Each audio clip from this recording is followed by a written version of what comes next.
चला तर विद्यार्थी मित्रांनो, आपण आता विष्णुशास्त्री पंडित यांच्याविषयी आपण पाहणार आहोत. तर ज्या व्यक्तीने स्त्रियांच्या उद्धारासाठी ज्यांनी आयुष्यभर प्रयत्न केले, अशा समाजसुधारकात विष्णुशास्त्री पंडित हे अग्रणी होते. तर बघा, त्यावेळेस त्यांनी 19व्या शतकामध्ये भारतीय समाजाच्या मानसिकतेचा विचार करून हे पाऊल उचललेलं होतं.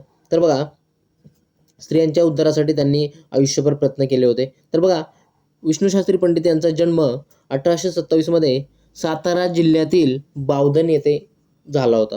तर बघा, आणि त्यांच्या वडिलांचं नाव हे परशुराम शास्त्री होते. तर त्यांचे परशुराम शास्त्री हे संस्कृत भाषेचे अभ्यासक होते, त्यामुळे त्यांना संस्कृत भाषेचे शिक्षण त्यांना मिळाले. तर बघा, आणि ते इंदू प्रकाश या साप्ताहिकाचे ते संपादक पण होते. इथे बघा, इथे दिलेलं आहे इंदू प्रकाश, हे यावरती क्वेश्चन आहे मित्रांनो. इंदू प्रकाश या साप्ताहिकाचे ते संपादक होते, यावरती क्वेश्चन आहे मित्रांनो. तर बघा, या वृत्तपत्रातून त्यांनी आपली सुधारणावादी मते निर्भीडपणे मांडली. तर बघा, त्यांनी स्त्रियांच्या उद्धारासाठी प्रामाणिकपणे कार्य करण्याचा निर्धार केला होता. तर बघा, खेड्यापाड्यात जाऊन त्यांनी व्याख्याने दिली, जनजागृतीसाठी भरपूर लेखन केले. तर बघा, तर ते सडेतोड विचार मांडत होते.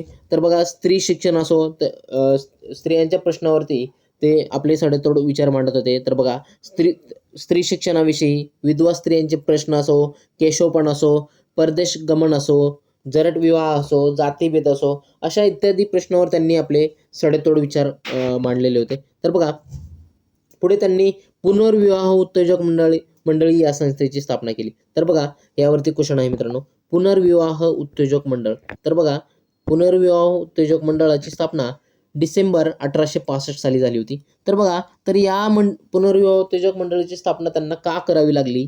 तर बघा, लोकांचे औदासिन्य, लोकांचा भित्रेपणा, लोकांचा धर्मभोळेपणा या 3 बाबी पुनर्विवाह चळवळीच्या आड येतात.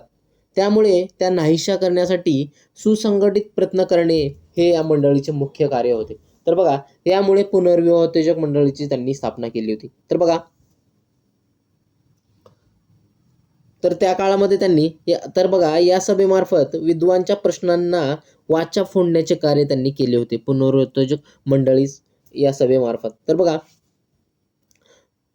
त्यांनी ईश्वरचंद विद्यासागर यांच्या विधवा विवाह या ग्रंथांचा मराठीत अनुवाद केला होता. तर बघा, विधवा विवाह हा ग्रंथ कोणाचा होता? तर ईश्वरचंद विद्यासागर यांचा होता.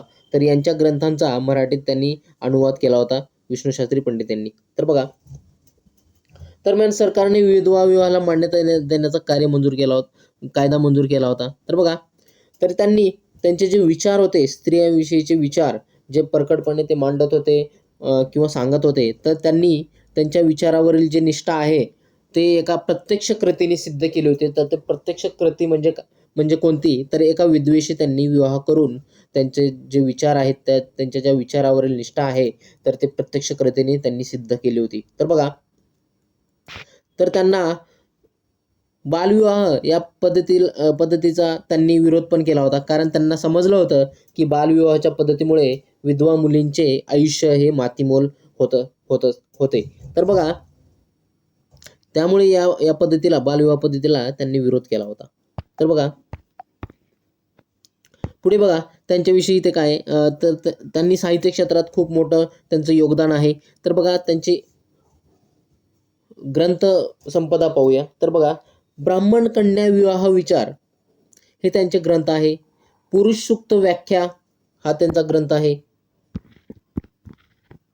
पुरुष सूक्त व्याख्या. विधवा विवाह हा त्यांचा ग्रंथ आहे. हिंदुस्थानाचा इतिहास हा त्यांचा ग्रंथ आहे. तुकाराम बाबांच्या अभंगाची गाथा हा त्यांचा ग्रंथ आहे. संस्कृत व धातुकोश, इंग्रजी व मराठी कोश हे त्यांचे निवडक ग्रंथ आहेत. आणि 1876 मध्ये त्यांचा मृत्यू झाला होता, विष्णुशास्त्री पंडित यांचा. तर बघा, अशा पद्धतीने आपण यावरती आहे. तर बघा, यांच्याविषयी काय तुम्हाला माहिती असणं आवश्यक आहे. तर बघा, ते ज्यांनी आयुष्यभर स्त्रियांच्या उद्धारासाठी ज्यांनी आयुष्यभर प्रयत्न केले असे विष्णुशास्त्री पंडित होते. यावरती क्वेश्चन आहे मित्रांनो. इंदू प्रकाश या साप्ताहिकाचे ते संपादक होते. यावरती क्वेश्चन आहे मित्रांनो. तर बघा, पुनर्विवाह उत्तेजक मंडळीचे डिसेंबर 1865 मध्ये त्यांनी स्थापना केली होती. यावरती क्वेश्चन आहे मित्रांनो. तर बघा, बालविवाह विरोध त्यांनी केला होता, यावरती क्वेश्चन आहे मित्रांनो. तर बघा, आणि त्यांचे ग्रंथ एवढे लक्षात ठेवा.